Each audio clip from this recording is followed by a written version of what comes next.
His vision for advancing economic development and strengthen the local business environment in the region is the goal of a keynote address from Rockford Mayor Tom McNamara. The keynote, hosted by the Greater Rockford Chamber of Commerce,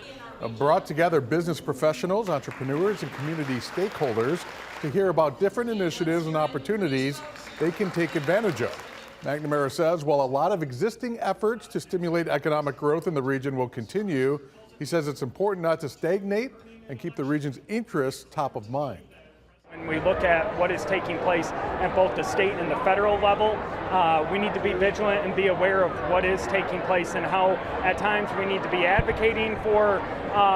additional monies and services to the city of Rockford, but also be on the defensive so that they don't take away incredibly needed services in our community.